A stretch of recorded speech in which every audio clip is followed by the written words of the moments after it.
엄마, 나 오늘 회사에서 맞았어. 이 한마디로 모든 것이 시작되었습니다. 대법원에서 30년간 판사로 일했던 한미숙. 그녀는 은퇴 후 평온한 일상을 보내고 있었지만 딸 서연이의 절망적인 목소리 한마디가 그녀의 인생을 완전히 바꿔놓았습니다. 이 멍청한 년이 또 뭘 잘못한 거야? 회사 임원 박상무가 서연이를 때리며 내뱉은 이 말을 직접 목격한 순간 한미숙은 다시 한번 법복을 입기로 결심했습니다. 하지만 이번에는 판사가 아닌 딸을 지키려는 어머니로서 말입니다. 과연 30년 판사 경력의 어머니가 권력과 돈으로 무장한 가해자를 어떻게 처단했을까요? 그 충격적인 복수의 전말, 지금 바로 공개합니다. 그 전에 잠깐, 이런 통쾌한 이야기가 마음에 드셨다면 구독 버튼과 좋아요 버튼을 꾹 눌러주세요. 여러분의 작은 클릭이 더 많은 감동 실화를 전해드리는 큰 힘이 됩니다. 지금 바로 시작하겠습니다. 안녕하세요. 저는 한미숙이라고 합니다. 올해 58세이고 3년 전까지 대법원에서 판사로 일했습니다. 30년 넘게 법복을 입고 살아왔지만 은퇴 후에는 조용하고 평범한 일상을 보내고 있었습니다. 저희 집은 남편이 10년 전에 돌아가신 후 저 혼자 살고 있습니다. 큰딸 서연이는 33살로 IT 회사에서 팀장으로 일하고 있고 막내 민준이는 26살로 의대 6학년에 재학 중입니다. 두 아이 모두 제 자랑이지만 특히 서연이는 어려서부터 남다른 책임감과 성실함을 보여왔습니다. 서연이는 결혼한 지 5년 된 직장맘입니다. 남편 정우와 6살 된 딸 하나와 함께 저희 집에서 차로 20분 거리에 살고 있어요. 요즘 젊은 부부들처럼 시댁이나 친정에 얽매이지 않고 독립적으로 살아가는 모습이 보기 좋았습니다. 서연이가 다니는 회사는 국내 중견 IT 모바일 앱 개발팀을 맡고 있었습니다. 대학에서 컴퓨터공학을 전공한 서연이는 실력도 뛰어났고 동료들 사이에서도 인정받는 팀장이었습니다. 회사에서도 그녀의 능력을 높이 평가해서 몇 차례 승진 기회를 주었고 서연이는 그 기대에 부응하며 성실히 일해왔습니다. 그런데 6개월 전 서연이 회사에 새로운 임원이 부임했습니다. 박상무라는 50세 남성으로 다른 대기업에서 넘어온 사람이었습니다. 처음에는 별일 없을 거라고 생각했습니다. 서연이도 새 상사가 왔는데 경험이 많으신 분이라 배울 게 많을 것 같다고 말했었거든요. 하지만 시간이 지나면서 뭔가 이상하다는 생각이 들기 시작했습니다. 서연이가 집에 올 때마다 표정이 어두워졌고 예전만큼 일 이야기를 하지 않았습니다. 물어봐도 괜찮다. 그냥 바쁠 뿐이야 라고만 대답했습니다. 어느 날 저녁 서연이 얼굴이 창백하고 눈 밑에 다크서클이 짙게 깔려 있었습니다. 차를 마시며 이야기를 나누는데 그 아이가 한숨을 깊게 쉬는 거예요. 서연아, 요즘 많이 힘들어 보이는데 괜찮니? 응, 엄마. 그냥 새 상사가 워낙 일을 많이 시켜서 그래. 적응하는데 시간이 좀 걸릴 것 같아. 그때는 그런가 보다 했습니다. 새로운 상사가 오면 업무 스타일이 바뀌는 것도 당연하고 서연이 같은 성실한 아이라면 충분히 적응할 수 있을 거라고 생각했거든요. 하지만 며칠 후 사위 정호에게서 전화가 왔습니다. 정호는 평소에 말이 많지 않은 조용한 성격인데 그날은 목소리에 걱정이 가득했습니다. 어머니, 서연이 요즘 너무 이상해요. 밤에 잠도 제대로 못 자고 새벽에 깨서 멍하니 앉아 있을 때가 많아요. 물어봐도 괜찮다고만 하고 혹시 어머니께는 뭔가 말씀하신 게 있나요? 그 말을 듣고 보니 정말 심각한 문제가 있는 것 같았습니다. 서연이는 어려서부터 힘든 일이 있어도 혼자 끙끙 앓는 성격이었거든요. 남에게 피해 주는 걸 싫어하고 특히 가족들이 걱정할까 봐 자신의 어려움을 숨기는 습관이 있었습니다. 그 주말에 서연이 가족이 저희 집에 놀러 왔는데 서연이를 자세히 관찰해 봤습니다. 평소 같으면 하나와 함께 놀아주느라 정신 없었을 텐데 그날은 소파에 앉아서 멍하니 있는 시간이 많았어요. 밥도 제대로 먹지 않고 휴대폰을 보면서 뭔가 확인하는 듯한 모습도 자주 보였습니다. 점심을 먹고 나서 서연이와 단둘이 이야기할 기회를 만들었습니다. 서연아, 엄마가 봐도 요즘 너무 힘들어 보인다. 정말 괜찮은 거니? 회사에서 무슨 일이라도 있었니? 서연이는 잠시 망설이더니 이렇게 말했습니다. 엄마, 새로운 상사가 좀 까다로워. 근데 다 적응할 수 있는 일이야. 걱정하지 마. 그 순간 서연이 눈에서 눈물이 살짝 맺히는 게 보였습니다. 하지만 금세 고개를 돌리며 화장실 좀 다녀올게라고 하면서 자리를 떴어요. 그때부터 저는 뭔가 심각한 일이 벌어지고 있다는 확신이 들었습니다. 30년 넘게 판사로 일하면서 수많은 사람들을 봐왔기 때문에 누군가 진짜 고통스러워할 때의 모습을 알 수 있었거든요. 체중도 많이 빠진 것 같았고 예전만큼 활기찬 모습도 보이지 않았어요. 무엇보다 서연이가 하나를 바라보는 눈빛에서 미안함이 느껴졌습니다. 아이와 충분히 시간을 보내지 못하는 것에 대한 죄책감 같은 거 말이에요. 그날 밤 서연이 가족이 집으로 돌아간 후에도 계속 마음이 불안했습니다. 내 딸이 회사에서 대체 어떤 일을 당하고 있는 걸까? 단순히 업무가 많은 것 이상의 문제가 있는 게 아닐까? 다음 주부터는 서연이를 더 자주 만나보기로 마음먹었습니다. 너무 직접적으로 묻기보다는 자연스럽게 상황을 파악해보기로 했어요. 점심이나 저녁을 함께 하자고 하면서 말이에요. 하지만 그때만 해도 앞으로 벌어질 일들이 얼마나 심각할지는 전혀 예상하지 못했습니다.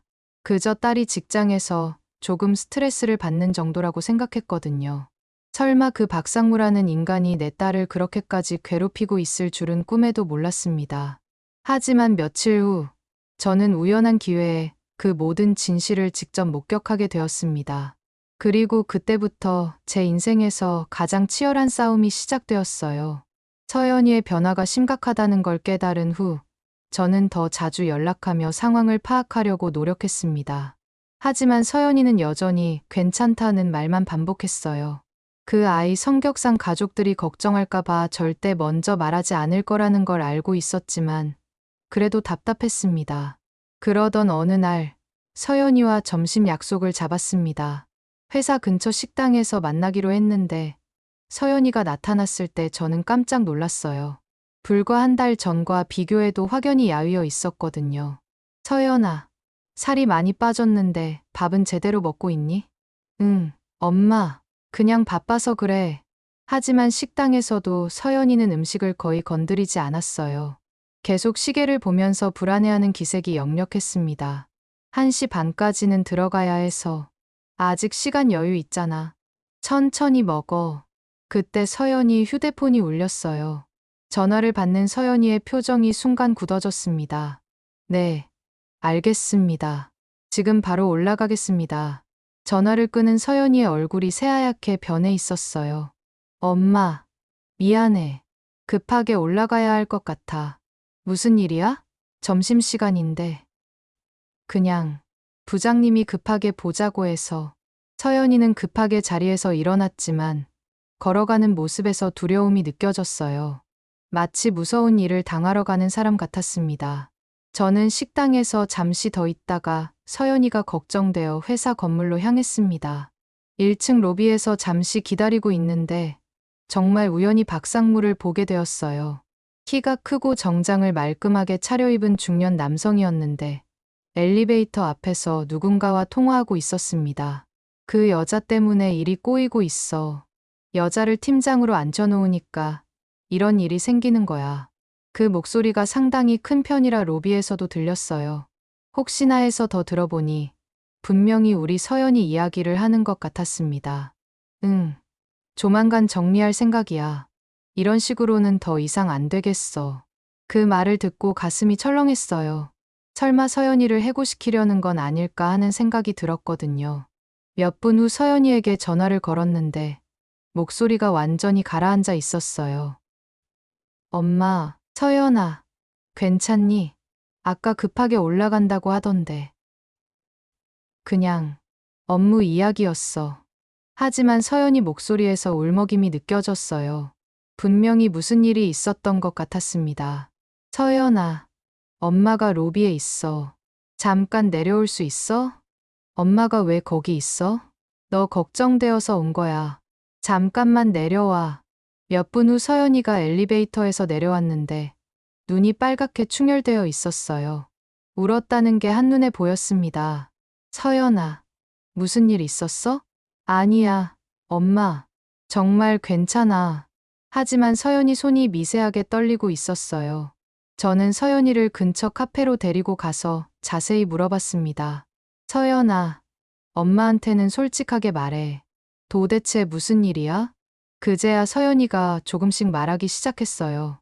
박상무 부장이 서연이에게만 야근을 강요하고 불가능한 업무량을 부여한다는 것.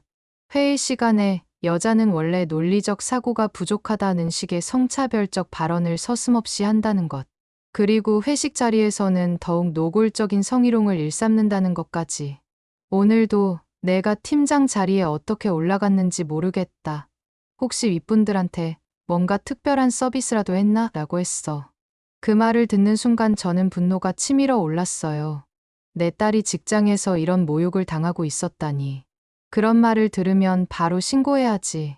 왜 혼자 참고 있었어? 엄마, 그 사람이 임원이야. 신고해봤자 오히려 내가 문제를 일으키는 사람으로 찍힐까 봐 무서워. 서연이는 계속해서 자신이 받은 괴롭힘들을 털어놓았어요. 박상무가 서연이를 이 멍청한 년이라고 부르며 다른 직원들 앞에서 모욕했다는 것. 프로젝트가 잘못되면 모든 책임을 서연이에게 떠넘긴다는 것. 그리고 회식 자리에서 나한테도 접대 실력 좀 보여달라는 식의 성희롱을 일삼는다는 것까지. 어젯밤에도 새벽 2시까지 야근했는데 오늘 아침에 와서 보니까 어제 한 일이 다 잘못됐다고 처음부터 다시 하라고 했어. 근데 내가 보기에는 잘못된 게 없었거든. 그럼 왜 다시 하라고 한 거야? 그냥 괴롭히려고 하는 것 같아. 서연이는 말하면서도 계속 눈물을 흘렸어요. 그동안 혼자 얼마나 힘들었을지 생각하니 가슴이 미어졌습니다. 서연아, 이제 엄마가 알았으니까 해결해보자. 엄마, 어떻게 해결해? 그 사람이 얼마나 권력이 있는데. 권력이 있어도 잘못된 건 잘못된 거야. 엄마가 30년 넘게 판사로 일했던 거 잊었어? 그날 저는 서연이와 함께 더 많은 이야기를 나눴어요. 박상무가 서연이뿐만 아니라 다른 여직원들도 비슷하게 괴롭히고 있다는 것. 하지만 모두들 자신의 자리를 잃을까 봐 입을 다물고 있다는 것까지 알게 되었습니다. 엄마, 정말 아무것도 하지 마. 괜히 일만 커져.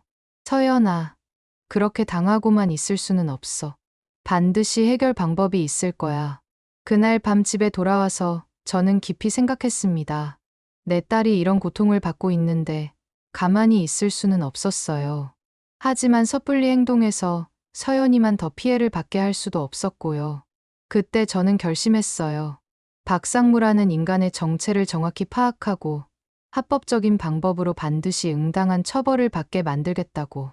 30년 판사 생활의 경험을 총동원해서라도 말이에요. 하지만 그때만 해도 몇 주 후에 제가 직접 그 박상무의 악랄함을 목격하게 될 줄은 몰랐습니다. 그리고 그 순간이 모든 걸 바꾸는 결정적인 계기가 될 줄도요. 서연이로부터 박상무의 괴롭힘에 대해 들은 후 저는 며칠 동안 어떻게 해야 할지 고민했습니다. 성급하게 행동해서 서연이만 더 피해를 받게 할 수도 없었고 그렇다고 이 상황을 그냥 방치할 수도 없었거든요. 그러던 중 서연이에게서 급한 전화가 왔어요. 목소리가 많이 떨리고 있었습니다. 엄마, 하나가 갑자기 열이 많이 나서 병원에 가야 할 것 같아. 근데 정호는 출장 중이고 회사에서 일찍 나갈 수 있을지 모르겠어. 그럼 엄마가 하나 데리고 병원 갈게. 정말. 그래 줄 수 있어? 당연하지. 하나 어린이집에서 데려와서 병원으로 바로 갈게. 하나가 아프다니 걱정이 되어서 급하게 어린이집으로 향했어요. 하나를 데리고 소아과에 가서 진료를 받아보니 단순한 감기였지만 열이 높아서 하루 정도는 집에서 쉬어야 한다고 했습니다. 저는 하나를 데리고 서연이 집으로 가서 약을 먹이고 재우고 있었어요. 오후 6시쯤 서연이에게서 전화가 왔습니다. 엄마, 하나는 어때? 열이 좀 내렸어. 지금 자고 있고. 너는 언제 퇴근해? 아직. 박상무 부장이 오늘 중요한 프레젠테이션 자료를 완성하라고 해서 조금 더 있어야 할 것 같아. 목소리에서 피곤함과 스트레스가 느껴졌어요. 그럼 엄마가 저녁 해놓을게. 너무 늦지는 마. 고마워. 엄마, 8시가 넘어도 서연이가 오지 않아서 다시 전화를 걸었는데 받지 않았어요. 9시, 10시가 되어도 연락이 없었습니다. 걱정이 되어서 서연이 회사로 전화를 걸어봤지만 사무실 번호로는 연결되지 않았어요. 결국 저는 하나를 이웃집 아주머니께 잠깐 부탁하고 서연이 회사로 향했습니다. 회사 건물에 도착했을 때는 이미 밤 10시 30분이 넘어 있었어요. 대부분의 사무실 불이 꺼져 있었는데 7층 서연이 팀 사무실에만 불이 켜져 있었습니다. 1층 경비실에서 딸을 데리러 왔다고 하니 올라가도 된다고 했어요. 엘리베이터를 타고 7층에 올라가서 복도를 걸어가는데 사무실에서 큰 소리가 들렸습니다. 이 멍청한 년이 또 뭘 잘못한 거야? 이렇게 간단한 것도 못해? 박상무의 목소리였어요. 저는 사무실 문 앞에서 멈춰 서서 상황을 지켜봤습니다. 죄송합니다. 다시 수정하겠습니다. 서연이의 목소리가 들렸는데 기운이 없고 떨리는 것 같았어요. 수정. 네가 뭘 수정해? 머리에 든 게 있긴 한 거야? 박상무는 계속해서 서연이를 모욕했습니다. 이래서 여자들은 일을 시키면 안 된다니까. 특히 네 같은 년은 더더욱. 저는 문틈으로 안을 살펴봤어요. 서연이가 컴퓨터 앞에 앉아 있었고 박상무가 그 뒤에 서서 계속 소리를 지르고 있었습니다. 네가 팀장이라고? 웃기지 마. 네 같은 년이 어떻게 팀장이 됐는지 정말 궁금하다. 혹시 윗분들한테 몸이라도 판 거 아니야? 그 순간 저는 온몸에 분노가 치밀어 올랐어요. 하지만 계속 지켜보기로 했습니다. 더 큰 그림을 봐야 한다고 생각했거든요. 부장님, 그런 말씀은 뭐, 네가 지금 나한테 대드는 거야? 박상무의 목소리가 더욱 커졌어요. 야, 서연아, 네가 이 회사에서 계속 일하고 싶으면 말 조심해. 내가 한마디만 하면 네 따위는 당장 잘릴 수도 있어. 죄송합니다. 서연이는 고개를 숙이고 사과했지만 박상무는 멈추지 않았어요. 그리고 앞으로는 회식 자리에 나와 팀장이면서 분위기 파악도 못해. 나한테도 좀 잘해봐. 알겠어? 그 말에는 명백한 성희롱의 의미가 담겨 있었어요. 부장님, 뭐야? 싫다는 거야? 그럼 내일부터 다른 팀으로 가든지 아니면 아예 그만두든지.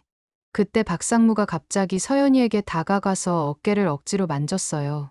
서연이가 깜짝 놀라서 일어서자 박상무는 더욱 가까이 다가갔습니다. 야, 도망가지 마. 네가 여기서 계속 일하려면 내 말 잘 들어야 해. 그리고 정말 믿을 수 없는 일이 벌어졌어요. 박상무가 갑자기 손을 들어 서연이의 뺨을 세게 때린 거예요. 그 소리가 복도까지 울려 퍼졌습니다. 이 멍청한 년이 말을 못 알아듣네. 서연이는 뺨을 잡고 있었는데 충격으로 몇 걸음 뒤로 물러났어요. 그 순간 저는 더 이상 참을 수 없었습니다. 30년 판사 생활 동안 쌓아온 모든 이성과 절제가 한순간에 무너져 내렸어요. 내 딸을 때리다니. 이건 절대 용서할 수 없는 일이었습니다. 저는 즉시 사무실 문을 열고 들어갔습니다. 지금 뭐 하는 겁니까? 박상무는 제가 갑자기 나타나자 잠깐 당황한 기색을 보였지만 곧 뻔뻔한 표정으로 돌아왔어요. 누구세요? 여기 무단 침입하는 거예요? 저는 서연이 어머니입니다. 방금 당신이 제 딸을 때리는 걸 봤어요. 때렸다고요? 뭘 때렸다는 거예요? 그냥 업무 지도하는 중이었는데. 박상무는 태연하게 거짓말을 했어요. 하지만 서연이의 뺨이 빨갛게 부어있는 걸 보면 누가 봐도 뺨을 맞았다는 게 명백했습니다. 업무 지도가 사람을 때리는 건가요? 그리고 아까부터 듣고 있었는데 직장 내 성희롱 아닙니까? 하아, 성희롱?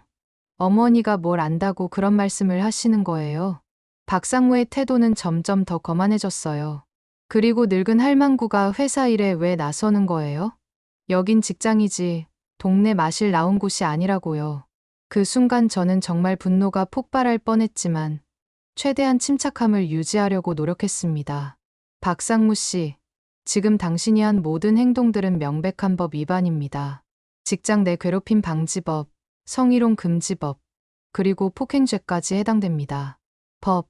하아, 어머니가 법을 아세요? 그리고 증거라도 있어요? 박상무는 완전히 저를 우습게 보고 있었어요. 내가 누군지 아세요? 이 회사 회장이 내 대학 후배거든요. 그리고 검찰청, 경찰서에도 아는 사람들이 많아요. 늙은이가 함부로 큰 소리치면 오히려 딸만 더 피해봅니다. 그리고 마지막에 이런 말까지 했어요. 그리고 서연 씨, 어머니까지 회사에 부르는 게 정상인 것 같아요? 이런 식으로 나오면 이 회사에서 더 이상 일하기 힘들 거예요. 그때 저는 차분하게 말했습니다. 박상무 씨, 제가 누군지 궁금하시죠? 뭐요? 저는 30년 넘게 대법원에서 판사로 일했습니다. 그리고 당신이 내 딸을 때린 순간부터 당신은 나를 적으로 만든 겁니다. 박상무의 얼굴에서 잠깐 당황한 기색이 지나갔지만 여전히 건방진 태도를 유지했어요. 판사였다고요? 하하, 그게 뭐 대단한 건가요? 이미 은퇴한 늙은이잖아요. 지금은 아무 권력도 없는 평범한 할망구일 뿐이고, 그렇게 생각하신다면 앞으로 어떤 일이 벌어질지 두고 보시죠. 저는 서연이의 손을 잡고 사무실을 나왔어요. 복도에서 서연이가 눈물을 흘리며 말했습니다. 엄마, 미안해. 나 때문에 엄마까지 모욕당했어. 서연아, 절대 내 잘못이 아니야. 이제 엄마가 모든 걸 해결할 테니까 걱정하지 마. 그날 밤 집에 돌아와서 저는 잠들지 못하고 계속 생각했어요. 박상무라는 인간이 내 딸을 어떻게 괴롭혀왔는지, 그리고 마지막에 저까지 무시하며 한 그 말들이 계속 머릿속을 맴돌았습니다. 30년 넘게 판사로 일하면서 수많은 악인들을 봤지만 이렇게 개인적인 분노를 느낀 적은 없었어요. 하지만 이번만큼은 달랐습니다. 내 딸을 괴롭힌 그 인간을 반드시 법정에 세워야겠다고 다짐했어요. 박상무가 서연이를 때리는 장면을 직접 목격한 다음 날부터 저는 본격적인 행동에 나섰습니다. 더 이상 참을 수도, 참아서도 안 되는 일이었어요. 먼저 해야 할 일은 확실한 증거를 확보하는 것이었습니다. 30년 판사 생활의 경험상 아무리 확실한 사실이라도 법정에서 증명할 수 없으면 소용없다는 걸 너무 잘 알고 있었거든요. 제가 가장 먼저 연락한 건 검찰청에서 일하는 대학 동기 최 검사였어요. 미수가, 갑자기 무슨 일이야? 박상무라는 인물에 대해 알아보고 싶어서. 50세, 현재 IT 회사 임원으로 있는데 내 딸을 괴롭히고 있어. 상황을 설명하자 최 검사는 즉시 관심을 보였어요. 그 정도면 충분히 수사할 만한 사안이야. 내가 한번 알아볼게.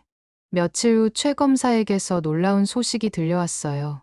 미수가, 박상무라는 이름이 왜 낯익다 했더니 이 사람 2년 전에 우리가 수사했던 사건에 연루됐던 인물이야.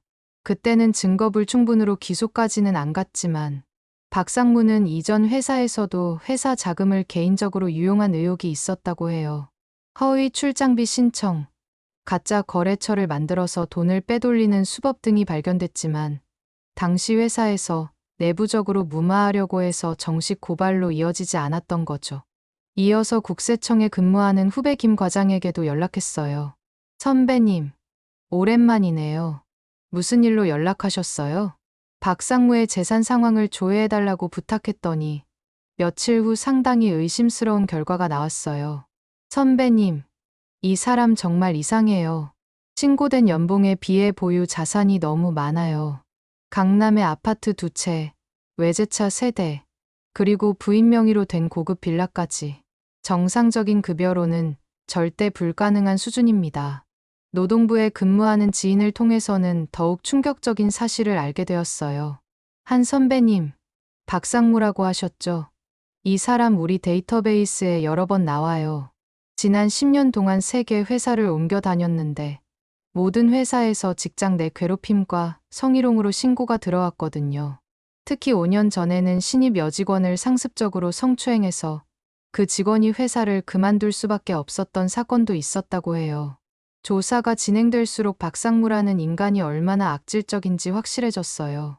그런데 정말 결정적인 제보가 들어왔습니다. 서연이 동료 중 한 명인 김 대리가 저에게 조심스럽게 연락을 해온 거예요. 어머님, 저 서연 팀장님 어머니시죠? 혹시 시간 되시면 만나뵐 수 있을까요? 다음 날 회사 근처 카페에서 김 대리를 만났는데 그가 가져온 이야기는 정말 충격적이었어요. 어머님, 저도 그동안 너무 비겁했어요. 서연 팀장이 괴롭힘 당하는 걸 알면서도 제가 피해받을까봐 모른 척 했거든요. 근데 이제는 더 이상 견딜 수 없어서 연락드려요. 김 대리는 박상무가 서연이를 괴롭히는 장면들을 휴대폰으로 몰래 녹음한 파일들을 가지고 있었어요. 이 파일들 들어보시면 박상무 부장이 얼마나 악질적인지 알 수 있어요. 그리고 서연 팀장뿐만 아니라 다른 여직원들도 비슷한 피해를 받고 있어요. 녹음 파일을 들어보니 정말 끔찍했어요. 박상무가 서연이에게 이 멍청한 년, 여자는 원래 논리적 사고가 부족해. 나한테 잘 보이고 싶으면 어떻게 해야 하는지 알겠지. 등의 말을 하는 게 생생하게 녹음되어 있었습니다. 더 놀라운 건 박상무의 횡령 증거도 있다는 거였어요. 어머님, 박상무 부장이 저한테 회계 업무를 도와달라고 하면서 이상한 영수증들을 처리하라고 했었거든요. 분명히 가짜인데 출장비나 접대비로 처리하라고 했어요. 그때 복사해둔 자료들이 있습니다. 김 대리가 제공한 자료들을 보니 박상무의 비리 규모가 상당했어요. 지난 2년 동안만 해도 수억 원의 돈을 빼돌린 흔적이 있었습니다. 저는 즉시 이 모든 자료들을 정리해서 관련 기관에 신고하기로 결심했어요. 검찰청에는 횡령과 배임 혐의로, 국세청에는 탈세 의혹으로, 노동부에는 직장 내 괴롭힘과 성희롱으로 각각 신고를 했습니다. 최 검사는 자료를 검토한 후 이 정도면 충분히 기소할 수 있다며 정식 수사에 착수하겠다고 했어요. 미수가, 이건 단순한 개인 비리가 아니야. 조직적이고 상습적인 범죄 행위야. 반드시 처벌받아야 해. 하지만 수사가 본격화되면서 예상했던 역습이 시작되었어요. 박상무도 자신이 수사를 받고 있다는 걸 눈치챈 거죠. 먼저 서연이에 대한 괴롭힘이 더욱 심해졌어요. 네 엄마가 나한테 무슨 짓을 한지 알아? 이제 너희 가족 모두 내 적이야. 각오해. 박상무는 서연이를 당장 해고시키려고 했지만 이미 노동부 조사가 진행 중이라서 함부로 할 수 없었어요. 그래서 더욱 교묘한 방법으로 괴롭히기 시작했습니다. 그리고 저에게도 역공격이 들어왔어요. 박상무는 저를 명예훼손으로 고소한 거예요. 박상무의 변호사에게서 전화가 왔을 때 저는 오히려 씁쓸한 웃음이 나왔어요. 한미숙 씨, 박상무 부장님께 즉시 사과하시고 모든 신고를 철회하시기 바랍니다. 그렇지 않으면 명예훼손죄로 형사처벌을 받을 수도 있고 손해배상 소송까지 당할 수 있어요. 변호사님, 저는 사실만 신고했을 뿐입니다. 그리고 30년 넘게 판사로 일했으니까 법이 어떤 건지 잘 알고 있어요. 그래도 증거가 부족하면. 증거요? 충분히 있어요. 오히려 당신 의뢰인이 각오해야 할 거예요. 전쟁이 본격적으로 시작된 거죠. 하지만 저는 전혀 두렵지 않았어요. 진실은 반드시 밝혀진다는 걸 30년 판사 생활을 통해 너무 잘 알고 있었거든요. 박상무에 대한 정식 수사가 시작되면서 상황은 급속도로 전개되기 시작했습니다. 검찰, 국세청, 노동부가 동시에 움직이니까 박상무도 당황하기 시작한 거죠. 제일 먼저 결과가 나온 건 국세청 조사였어요. 김 과장에게서 연락이 왔습니다. 선배님, 박상무 세무조사 결과가 나왔는데 정말 심각해요. 신고하지 않은 소득이 5억 원이 넘어요. 그리고 부인 명의로 된 재산들도 모두 차명거래로 판명됐어요. 노동부에서도 비슷한 연락이 왔어요. 한 선배님, 박상무에 대한 조사가 거의 마무리되었는데 직장 내 괴롭힘이 명백하게 확인됐어요. 김 대리가 제공한 녹음 파일들과 다른 피해자들의 증언을 종합하면 충분한 증거가 돼요. 그런데 정말 놀라운 건 피해자들이 용기를 내기 시작했다는 거였어요. 박상무 수사 소식이 회사에 알려지면서 그동안 입을 다물고 있던 다른 여직원들이 하나둘씩 증언하기 시작한 거죠. 신입 여직원 이양 씨가 가장 먼저 나섰어요. 저도 박상무 부장에게 똑같은 괴롭힘을 당했어요. 너 같은 애들은 회사에서 뭘 할 수 있겠냐며 매일 무시하고 회식 자리에서는 나한테 잘 보이고 싶으면 어떻게 해야 하는지 알겠지. 라는 식으로 성희롱을 서슴없이 했어요. 더욱 충격적이었던 건 5년 전 박상무에게 성추행을 당해 회사를 그만둔 김지영 씨가 직접 연락을 해온 거였어요. 어머님, 저는 박상무 때문에 5년 전에 회사를 그만둔 김지영이라고 해요. 소식을 듣고 연락드려요. 김지영 씨와 만나서 이야기를 들어보니 정말 끔찍했어요. 박상무가 저를 별도 공간으로 불러내서 승진하고 싶으면 어떻게 해야 하는지 알겠지 하며 노골적으로 성상납을 요구했어요. 제가 거부하자 그럼 이 회사에서 계속 일하기 힘들 거다라고 협박했어요. 김지영 씨는 당시 박상무의 성희롱과 괴롭힘을 상세히 기록한 일기까지 가지고 있었어요. 그때는 제가 너무 어리고 무력해서 아무것도 할 수 없었어요. 하지만 이제는 다르죠. 박상무 같은 인간이 더 이상 다른 피해자를 만들지 않도록 끝까지 싸우고 싶어요. 이렇게 피해자들의 증언이 속속 나오면서 박상무의 범죄 규모가 점점 더 명확해졌어요. 최 검사에게서 연락이 왔습니다. 미수가, 박상무 사건이 정말 심각해. 피해자가 서연이만이 아니라는 게 확인됐어. 지금까지 최소 7명의 여직원이 비슷한 피해를 당했다고 진술했어. 횡령건은 어때? 회사 계좌 추적해보니까 정말 엄청난 규모로 돈을 빼돌린 게 확인됐어. 지난 3년 동안만 해도 10원이 넘어. 이건 단순한 횡령이 아니라 조직적인 배임이야. 상황이 이렇게 되자 박상무는 완전히 궁지에 몰렸어요. 그래서 더욱 악랄하게 반격하기 시작했습니다. 먼저 회사 내에서 서연이에 대한 압박을 더욱 강화했어요. 다른 임원들에게 서연이가 회사 기밀을 외부에 누설했다며 거짓 보고를 했고 서연이를 격리시키기 시작했어요. 서연 씨는 당분간 특별 업무를 담당하세요. 다른 일은 하지 마세요. 이건 명백한 따돌림이었어요. 서연이는 매일 회사에 나가서 아무것도 하지 못하고 하루 종일 앉아 있어야 했습니다. 그리고 저에게도 더욱 강력한 공격이 들어왔어요. 명예훼손 고소뿐만 아니라 허위사실, 유포라는 명목으로 추가 고발을 했습니다. 박상무의 변호사가 다시 전화를 걸어왔어요.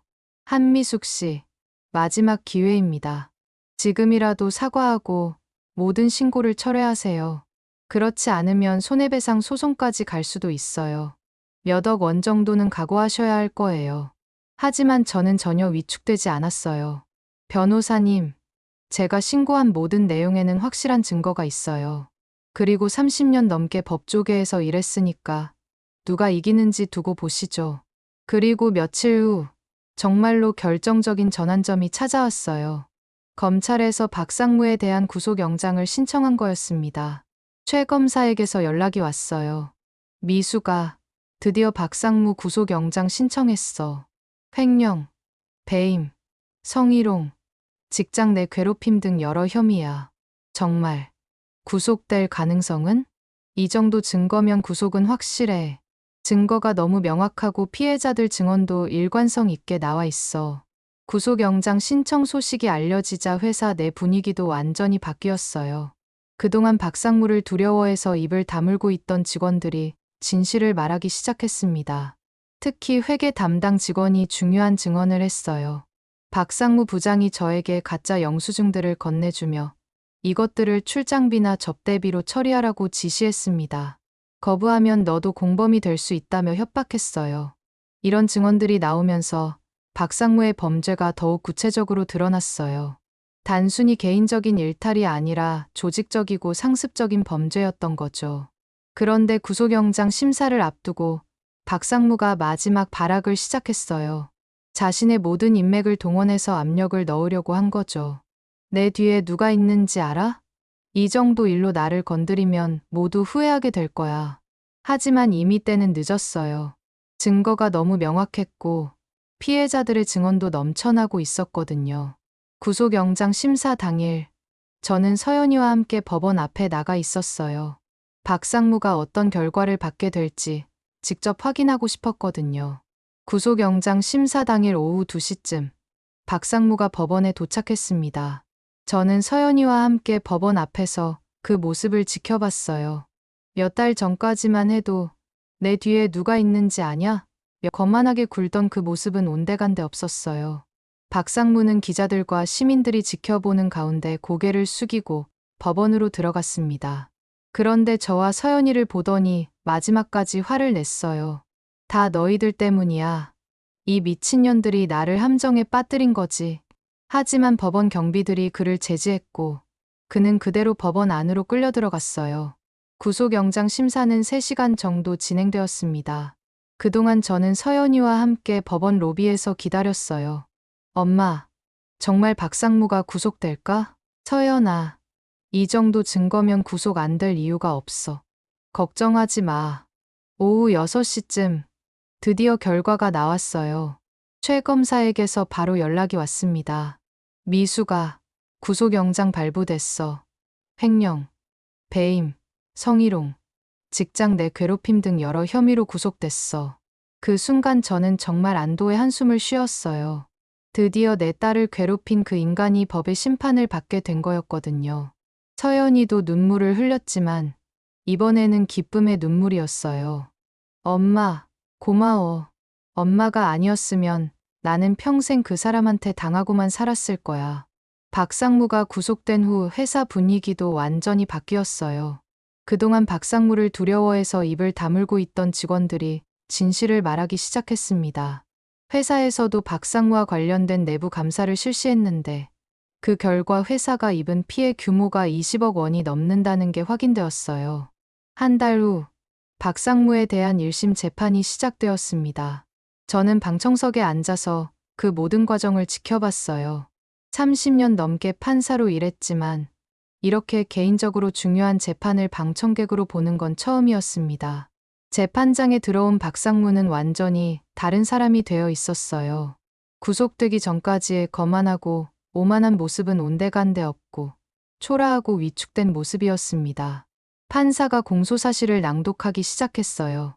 피고인 박상무는 2023년부터 2025년까지 약 2년간 재직 중인 회사에서 허위 출장비 신청, 가짜 거래처 설립을 통한 회사 자금 횡령 총 18억 원.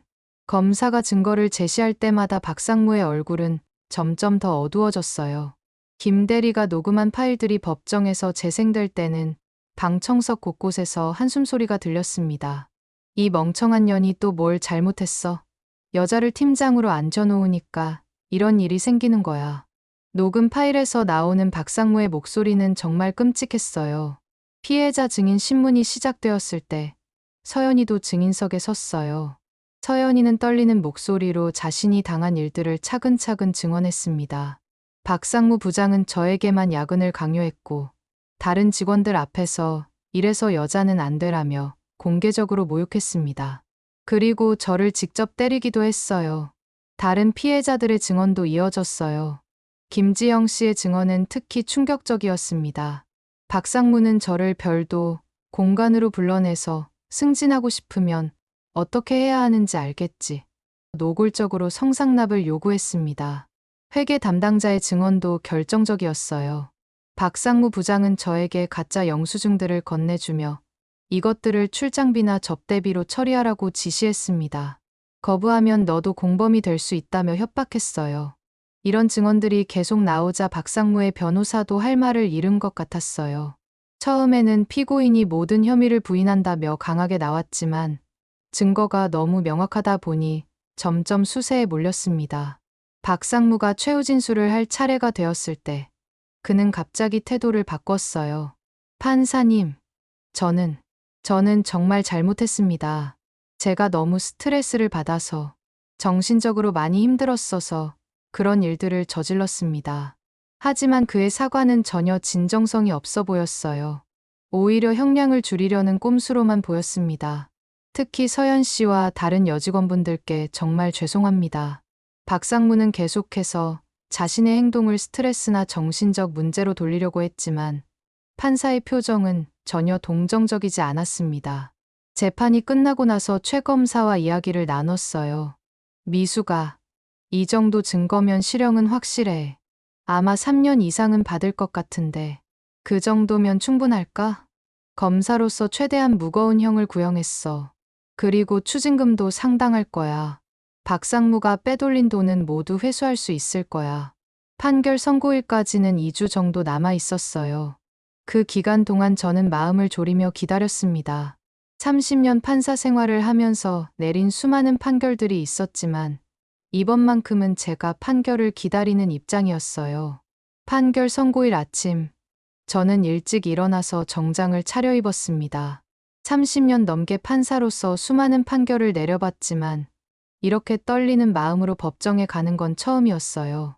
서연이도 긴장한 기색이 역력했어요.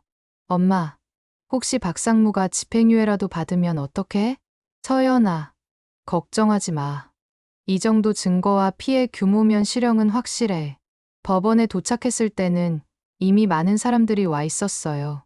피해자들과 그 가족들, 그리고 박상무 사건에 관심을 가진 시민들까지. 이 사건이 얼마나 큰 파장을 일으켰는지 알 수 있었습니다. 오전 10시, 드디어 판결 선고가 시작되었어요. 박상무가 법정에 들어올 때의 모습은 정말 초라했습니다. 몇 달 전까지만 해도 거만하게 내 뒤에 누가 있는지 아냐? 며 위세를 부리던 그 모습은 온데간데 없었어요. 판사가 판결문을 읽기 시작했습니다. 피고인 박상무에 대한 판결을 선고합니다. 법정 안이 조용해졌어요. 모든 사람들이 숨을 죽이고 판사의 말을 들었습니다. 피고인은 약 2년간 직장에서 체계적이고 지속적으로 여성 직원들을 성희롱하고 괴롭혔으며 이는 피해자들에게 심각한 정신적 고통을 안겼습니다. 판사는 박상무의 범죄를 하나하나 구체적으로 언급했어요. 특히 피고인이 서연 씨를 비롯한 여러 피해자들에게 이 멍청한 년, 여자는 원래 논리적 사고가 부족하다 등의 모욕적 언사를 사용하고 신체적 폭행까지 가한 것은 매우 악질적인 범행입니다. 그리고 횡령 부분에 대해서도 엄중하게 다뤘어요. 또한 피고인은 허위 출장비 신청, 가짜 거래처 설립 등을 통해 총 18억 원의 회사 자금을 횡령했으며 이는 단순한 실수나 일시적 일탈이 아닌 계획적이고 조직적인 범죄 행위입니다. 판사는 계속해서 박상무의 죄질이 얼마나 나쁜지를 설명했습니다. 피고인은 재판 과정에서도 진정한 반성을 보이지 않았으며 자신의 범행을 스트레스나 정신적 문제로 돌리려 하는 등 책임 회피적 태도를 보였습니다. 그리고 드디어 핵심적인 부분이 나왔어요. 이에 본 법원은 피고인 박상무에게 징역 3년을 선고하며 집행유예 없는 실형으로 판결합니다. 그 순간 법정 안에서 안도의 한숨소리가 들렸어요. 피해자들과 가족들이 서로 눈을 맞추며 기뻐했습니다. 하지만 판사의 말은 여기서 끝나지 않았어요. 또한 피고인이 횡령한 18억 원에 대해서는 전액 추징하며 피해자들에 대한 정신적 피해 배상금으로 각자 3천만 원씩을 지급하라고 명령합니다. 이 부분에서 서연이가 제 손을 꽉 잡았어요. 정말 완벽한 승리였습니다. 판사는 마지막으로 이렇게 말했어요. 직장 내 괴롭힘과 성희롱은 개인의 인격과 존엄성을 짓밟는 중대한 범죄 행위입니다. 특히 조직 내 권력을 이용해 약자를 괴롭히는 행위는 절대 용납될 수 없으며 이번 판결이 유사한 범죄를 예방하는 데 도움이 되기를 바랍니다. 판결이 끝나자 박상무는 완전히 무너졌어요. 그는 마지막까지 소리를 질렀습니다. 이게 말이 되냐? 이 모든 게 다 조작이야. 나를 함정에 빠뜨리려는 거지. 하지만 법정 경위들이 그를 제지하며 법정 밖으로 데리고 나갔어요. 판결이 끝나고 법정을 나와서 최 검사와 만났습니다. 미수가 정말 잘 됐다. 이 정도 판결이면 완전한 승리야. 고마워. 내가 아니었으면 이런 결과를 얻기 힘들었을 거야. 서연이도 눈물을 흘리며 저에게 고마워했어요. 엄마, 정말 고마워. 엄마가 아니었으면 나는 평생 그 인간한테 당하고만 살았을 거야. 서연아, 이제 정말 끝났어. 마음 편히 살 수 있을 거야. 또한 박상무가 횡령한 돈들도 모두 회수되어 회사와 피해자들에게 배상되었어요. 18억 원의 추징금과 피해자들에 대한 배상금까지 합치면 상당한 금액이었습니다. 서연이도 완전히 달라졌어요. 예전에 밝고 자신감 넘치는 모습을 되찾았고 회사에서도 인정받으며 일하고 있었습니다. 엄마, 요즘 정말 행복해. 마음 편히 일할 수 있다는 게 이렇게 소중한 줄 몰랐어. 회사에서도 박상무 사건을 계기로 대대적인 개혁을 실시했어요. 직장 내 괴롭힘 신고센터를 설치하고 성희롱 방지 교육을 강화했습니다. 요즘 회사 분위기가 완전히 바뀌었어. 모든 직원들이 서로 존중하는 분위기가 됐어. 하지만 이야기는 여기서 끝나지 않았어요. 박상무에게는 인생 최후의 순간이 기다리고 있었거든요. 박상무가 징역 3년 실형을 선고받고 교도소에 수감된 지 한 달 정도 지났을 때 저희는 평온한 일상을 되찾고 있었습니다. 서연이는 회사에서 예전보다 더 인정받으며 일하고 있었고 저도 오랜만에 마음 편히 지낼 수 있었어요.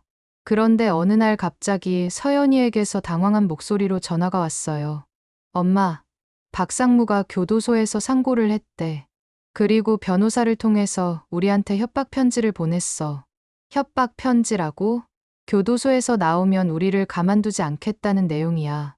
그리고 1심 판결을 뒤집기 위해 온갖 수단을 다 동원하겠다고. 박상무는 교도소에서도 포기하지 않고 있었어요. 상고를 통해 형량을 줄이려고 하는 동시에 저희 가족을 협박하고 있었던 거죠. 저는 즉시 최 검사에게 연락했어요. 박상무가 교도소에서 협박 편지를 보냈다고? 그래, 변호사를 통해서. 이건 명백한 추가 범죄야. 교도소 내에서 협박 편지를 보낸 것도 문제고 피해자들을 위협하는 것도 중대한 범죄 행위야. 최 검사는 즉시 추가 수사에 착수했어요. 교도소 내에서의 협박 편지 발송은 명백한 법 위반이었거든요.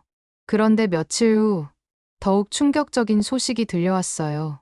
박상무가 교도소에서 다른 수감자들과 싸움을 벌였다는 거였어요. 교도소 관계자에게서 연락이 왔습니다. 박상무가 다른 수감자와 폭력 사건을 일으켰습니다. 상대방이 여자들 괴롭힌 쓰레기라고 하자 먼저 주먹을 휘둘렀다고 하네요. 박상무는 교도소에서도 자신의 본성을 드러내고 있었어요. 반성은커녕 오히려 더욱 난폭해지고 있었던 거죠. 이런 상황이 계속되자 상고심 재판부에서도 박상무에 대해 부정적인 시각을 갖게 되었어요. 교도소에서의 추가 범죄와 협박 편지 발송은 그의 상고에 전혀 도움이 되지 않았습니다. 결국 상고심에서도 원심이 확정되었어요. 박상무의 상고는 기각되고 징역 3년 실형이 최종 확정된 거였습니다. 하지만 박상무의 악행은 여기서 끝나지 않았어요. 형이 확정된 후 몇 개월 뒤 정말로 믿을 수 없는 사건이 벌어졌습니다. 어느 날 저녁 최 검사에게서 급한 전화가 왔어요. 미수가, 큰일 났어. 박상무가 교도소에서 탈출을 시도했다가 잡혔는데 그 과정에서 교도관을 폭행했어. 탈옥 시도라고? 응. 그리고 탈출하면서 한미숙과 서연 그년들을 죽여버리겠다고 소리쳤다는 거야. 이건 정말 심각한 문제야. 박상무는 교도소에서도 저희 가족에 대한 복수심을 불태우고 있었던 거예요. 그리고 마침내 탈옥까지 시도한 거였습니다. 다행히 탈옥은 실패했지만 그 과정에서 교도관을 폭행하고 살해 협박까지 한 것은 중대한 추가 범죄였어요. 이제 박상무는 탈옥 시도, 공무원 폭행, 살해 협박 등의 추가 혐의로 기소될 거야. 형량이 더 늘어날 수밖에 없어. 그런데 정말 운명적인 일이 그 직후에 벌어졌어요. 탈옥 시도로 인해 독방에 수감된 박상무가 며칠 후 갑자기 쓰러진 거였습니다. 박상무가 독방에서 심근경색으로 쓰러져서 응급실에 실려갔어. 상태가 위중하다고 해. 박상무의 건강 상태가 급격히 악화된 거였어요. 스트레스와 분노, 그리고 교도소 생활의 압박감이 그의 몸을 망가뜨린 것 같았습니다. 며칠 후 더욱 놀라운 소식이 들려왔어요. 박상무가 병원에서 뇌졸중까지 왔어. 의사들이 말하기를 설령 살아나더라도 하반신 마비는 피할 수 없을 것 같다고 해. 정말 아이러니한 일이었어요. 그렇게 남을 괴롭히고 폭력을 휘둘렀던 박상무가 결국 자신의 분노와 악행 때문에 몸이 망가진 거였습니다. 그리고 마침내 운명의 날이 찾아왔어요. 박상무가 탈옥 시도 며칠 후 분노와 스트레스로 가득 찬 상태에서 술을 마시게 되었다는 소식이 들려왔습니다. 교도소에서 몰래 들여온 술이었어요. 술에 취한 박상무는 복수심에 불타서 난동을 부리다가 다른 수감자들과 큰 싸움이 벌어졌어요. 그 과정에서 머리를 강하게 부딪혔고 그것이 치명상으로 이어진 거였습니다. 최 검사에게서 마지막 전화가 왔어요. 미수가, 박상무가 교도소에서 사고로 사망했어. 사망이라고? 응. 다른 수감자들과 싸우다가 머리를 심하게 다쳤는데 뇌출혈로 그 자리에서 죽었어. 의료진이 응급처치를 했지만 소용없었다고 해. 박상무는 결국 자신의 분노와 악행 때문에 목숨을 잃게 된 거였어요. 남을 괴롭히고 폭력을 휘둘렀던 그가 결국 폭력으로 인해 죽음을 맞이한 것은 정말 아이러니한 일이었습니다.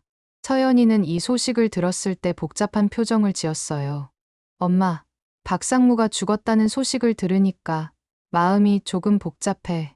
서연아, 내가 착한 마음을 갖는 건 좋지만 그 사람이 당한 건 모두 자업자득이야. 남을 괴롭히고 폭력을 휘두른 결과야. 저는 이것이 정의의 실현이라고 생각했어요.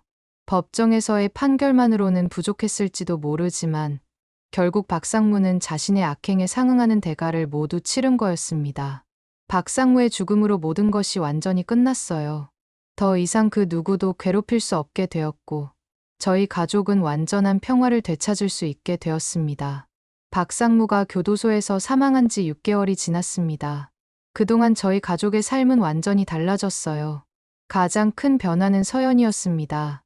예전에 밝고 자신감 넘치는 모습을 되찾았을 뿐만 아니라 더욱 성숙하고 강인한 여성으로 성장했어요. 회사에서도 그녀의 능력을 더욱 인정받게 되어 팀장에서 이사로 승진했습니다. 엄마, 새로운 IT회 스카우트 제의가 왔어. 이사 직책으로 오라고 하는데 연봉도 지금보다 훨씬 많이 준다고 해. 정말. 그럼 이직하는 거야? 응. 새로운 환경에서 새 출발하고 싶어. 그리고 그 회사는 직장 내 괴롭힘 방지 시스템이 정말 잘 되어 있다고 해. 서연이는 결국 새로운 회사로 이직했고 그곳에서 더욱 인정받으며 일하고 있어요. 박상무 사건을 겪으면서 얻은 경험과 강인함이 그녀에게 큰 도움이 되고 있었습니다. 손자 하나도 엄마가 행복해하는 모습을 보며 더욱 밝게 자라고 있어요. 서연이가 예전처럼 아이와 충분한 시간을 보낼 수 있게 되면서 가족 분위기도 훨씬 좋아졌습니다. 할머니, 엄마가 요즘 많이 웃어요. 하나의 말을 들으니 정말 뿌듯했어요. 아이가 엄마의 변화를 느끼고 있다는 것 자체가 얼마나 큰 변화인지 알 수 있었거든요. 막내 민준이도 의대를 졸업하고 인턴 과정을 시작했어요. 누나를 위해 싸운 엄마를 자랑스러워하며 더욱 열심히 공부하더라고요. 엄마, 나중에 내가 의사가 되면 직장 내 괴롭힘 피해자들 상담도 해주고 싶어. 정신적 트라우마 치료 전문의가 될 거야. 민준이의 꿈을 들으니 정말 자랑스러웠어요. 이번 사건을 통해 우리 가족 모두가 더욱 성장한 것 같았습니다. 저 역시 큰 변화를 맞았어요. 박상무 사건을 겪으면서 많은 분들이 저에게 도움을 요청해오기 시작한 거예요. 한 선배님, 저희 딸도 직장에서 비슷한 괴롭힘을 당하고 있는데 어떻게 해야 할까요? 선배님의 사례를 보고 용기를 얻었어요. 저도 법적 대응을 하고 싶은데 조언을 구할 수 있을까요? 이런 상담 요청들이 계속 들어오자 저는 새로운 일을 시작하기로 결심했어요. 직장 내 괴롭힘 피해자들을 위한 법률 상담 및 지원 업무를 시작한 거죠. 시민단체와 연계해서 직장 내 괴롭힘 방지를 위한 법률 지원센터를 설립했고 제가 센터장을 맡게 되었어요. 30년 판사 경험을 살려서 피해자들에게 법적 조언을 해주고 필요한 경우 변호사나 관련 기관을 연결해주는 일을 하고 있습니다. 한 선배님, 정말 감사해요. 선배님 덕분에 저도 용기를 내서 신고할 수 있었어요. 이번에 가해자가 처벌받았어요. 선배님이 없었으면 혼자서는 절대 해낼 수 없었을 거예요. 이런 감사 인사를 받을 때마다 정말 보람을 느꼈어요. 내 딸을 위해 시작한 싸움이 더 많은 사람들에게 도움이 되고 있다니 이보다 더 의미 있는 일이 어디 있을까 싶었어요. 특히 기억에 남는 사례가 있어요. 20대 초반의 젊은 여성이 상담을 받으러 왔는데 그 아이가 당한 괴롭힘이 서연이가 당한 것과 거의 똑같았어요. 할머니, 저도 서연 언니처럼 될 수 있을까요? 물론이야. 포기하지 말고 끝까지 싸워. 할머니가 도와줄게. 그 아이의 사건도 결국 가해자가 처벌받는 것으로 마무리되었어요. 그리고 그 아이는 지금 새로운 회사에서 행복하게 일하고 있어요. 이런 일들을 하면서 저는 깨달았어요. 개인의 정의 추구가 사회 전체의 변화로 이어질 수 있다는 것을 말이에요. 실제로 박상무 사건 이후 직장 내 괴롭힘에 대한 사회적 인식이 크게 바뀌었어요. 많은 회사들이 관련 제도를 강화했고 피해자들이 신고하기 쉬운 환경이 만들어졌습니다. 이런 변화를 볼 때마다 정말 뿌듯했어요. 얼마 전에는 서연이와 함께 이야기를 나누며 그동안의 일들을 되돌아봤어요. 엄마, 가끔 생각해봐. 만약 엄마가 나서지 않았다면 어떻게 됐을까? 서연아, 그런 생각은 하지 마. 이미 다 끝난 일이야. 아니야, 엄마. 정말 고마운 마음에서 하는 말이야. 엄마가 아니었으면 나는 지금도 그 지옥 같은 생활을 하고 있을 거야. 그리고 박상무는 계속해서 다른 피해자들을 만들었을 거고, 서연이의 말을 들으니 정말로 우리가 해낸 일이 얼마나 의미 있었는지 새삼 느껴졌어요. 이제 우리 가족은 완전히 새로운 삶을 살고 있어요. 서연이는 새로운 회사에서 성공적인 커리어를 쌓아가고 있고, 민준이는 훌륭한 의사가 되기 위해 열심히 노력하고 있어요. 그리고 저는 더 많은 피해자들을 도와주는 의미 있는 일을 하고 있습니다. 무엇보다 우리 가족의 유대감이 더욱 강해졌어요. 힘든 시기를 함께 견뎌내면서 서로에 대한 신뢰와 사랑이 더욱 깊어진 거죠. 가끔 사람들이 물어봐요. 후회하지 않느냐? 고. 하지만 저는 단 한 번도 후회해 본 적이 없어요. 내 딸을 지키고 정의를 실현하고 더 나아가 사회를 조금이나마 더 좋은 곳으로 만드는 데 기여했다는 자부심이 있거든요. 30년 넘게 판사로 일하면서 수많은 판결을 내렸지만 내 딸을 위해 싸운 이번 일이야말로 제 인생에서 가장 의미 있는 정의의 실현이었다고 생각해요.